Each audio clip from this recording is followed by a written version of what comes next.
In this week's parashat Yitro, Yishtabach Shem Olad, we get the Torah, our essence, the whole ikar of what it is to be a Jew, the Torah. We get it in this week's parashat Yishtabach Shem Olad. But we're going to speak about that in 1 second. Before that, let's get to the very start of the parasha. At the start of the parasha, we have the story of Yitro, Moshe's father-in-law. He hears Vayishma Yitro. He hears all that has happened, and he comes to greet Moshe. Actually, chronologically speaking, it's a bit of a machloket amongst the Mefarshim.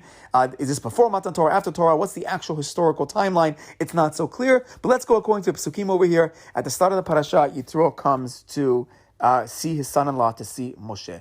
And I saw an unbelievable spiritual idea in the Shem Mishmuel, the Tzokot Shavarabah, quoting his father on this meeting of Moshe and Yitro. Okay, so let's fast forward to the meeting. Moshe comes out to go and greet his father-in-law. Vayishtahu, and when they see each other, he bows down. Vayishak lo, and he kisses him. Vayishalu ish lere'ehu, and each person asked how l'shalom. They ask how you doing. And they come back to the tents. They come back to the camp. Okay, so Rashi comes along and says, on the very big start of this, where it says Vayishtahu vayishak lo, and he bowed down to him and he kissed him. So Rashi asks, he says, wait a second, it's not clear. There's too many he's and not enough actual names going on over here. Who bowed down to who? Rashi says, I don't know who actually bowed down to who. But when the pasuk continues and says, "Kashu omer ish lere'ehu," when it says that they asked each other leshalom ish lere'ehu, mi akaru ish? Who is the guy ish? Ze Moshe. Shneimar va'ish Moshe. Because we find later in Torah that Moshe is called the ish. We actually spoke about this in previous recordings. Moshe is the ish. So ish lere'ehu, Moshe is the more dominant one in this whole situation. So therefore, it's Moshe that is bowing down to his father-in-law Yitro, and it is Moshe that is giving a kiss to his father-in-law. So the question is, says Shem Shmuel, why? Why is this important? Why does it matter who's bowing down to who's kissing who? What's the deeper lesson the Torah is trying to teach us? So he says as follows, and now he's quoting his father, an unbelievable idea. So if you back it up to the very beginning, go back a couple psukim, and it says that Yitro came to go visit Moshe, and he took with him Tzipora, because Tzipora had been sent back with their kids back to Midian. So now he's coming with the father-in-law, with his wife, with his kids, and they're coming to go and see the Jewish people again. And it says, Yitro sends a message to Moshe, and he says, Moshe, Vayomer Moshe, Ani hotencha Yitro. He says, Moshe, I'm your father-in-law Yitro, Ba elecha v'ishtecha u'shnei banei ima, as well as your wife and her two sons were all coming to greet you. So Rashi comes along and says, why does he say this? What is he saying over here? So he's telling Moshe, he says, Moshe, if you don't want to come out to greet me because of me, at least come out and greet me because of your wife and your two kids that are coming to us. So the Shem Mishmuel says, what's going on over here? Yitro is asking for kavod. What is he actually? If you don't want to come out because of my kavod, then come out for your wife and your children. So he says, no.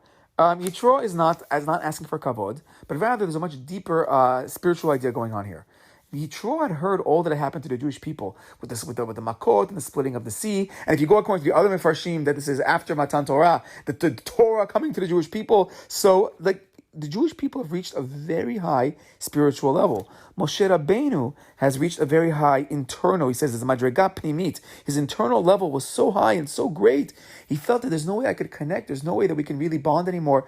And he's asking Moshe, can you lower yourself? Can you come down and bow down to me? Bowing down is lashpil tatzmo. Bring yourself lower so you can get close to me. And he says, so too when it comes to the neshika, to the kiss. The kiss as well, he says, the inyan of a kiss is to bring up that person to your level. He says, Moshe, can you bring me up to your level? Can you put a little bit of the spirituality that's on you? Meaning, hold back yourself for a second, and then bring me up to you, so I could also be spiritual. So as I can reach this high level as well. And he says that's the concept of the hishtachaveh, to bow down, to lower yourself, and the neshika is this concept of the neshika uplifts the person. And he brings another proof of this concept of the kiss, because we have this story later on in the Ketubim, the story of Ruth. Ruth Moaviyah, she converts to the Jewish people and follows her mother-in-law Naomi back to the land of Israel. So it says, with the story of Naomi and Ruth and Orpah, there was that point when Naomi says, okay, I'm going back to the land of Israel, and the Ruth and Orpah, her two daughter-in-laws, start saying, no, we want to come with you, And then at one point, She starts to convince him, no, no, no, don't. You guys should stay. Go back to your families. You're still young. You can remarry. And ultimately, Ruth says no and follows her, and she's ultimately going to become the great grandmother of David HaMelech and then Mashiach.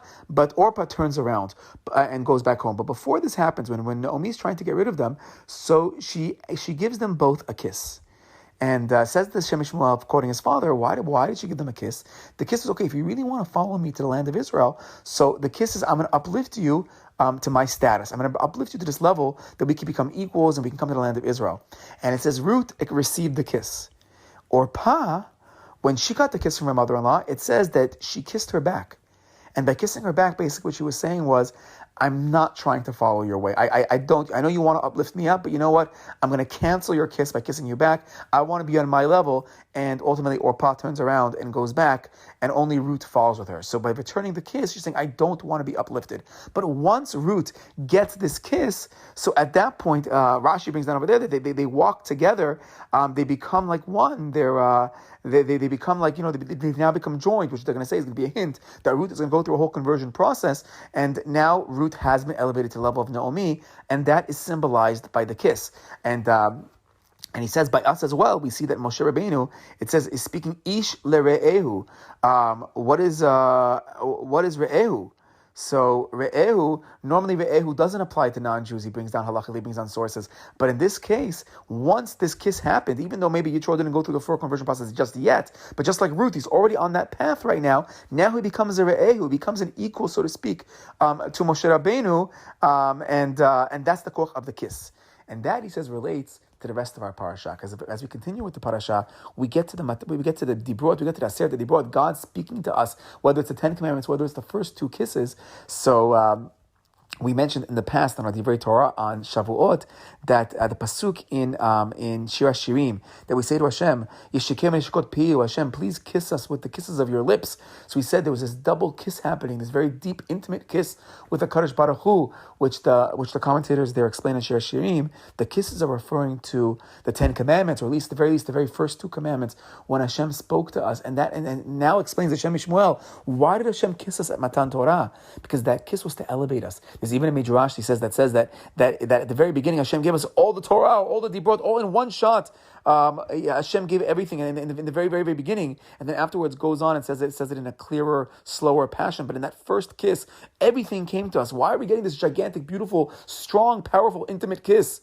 Because that first kiss was this elevation level, for us to be on the level to get the Torah, for us to be on the level. So Hashem is elevating us. Hashem, so to speak, is kissing us to elevate us, so we can be on that level to really understand and grasp and get the Torah from the mouth of HaKadosh Baruch Hu himself.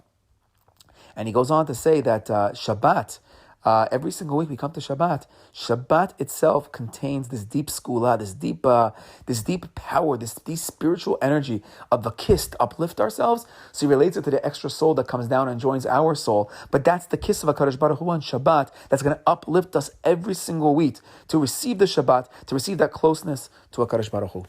Shabbat Shalom.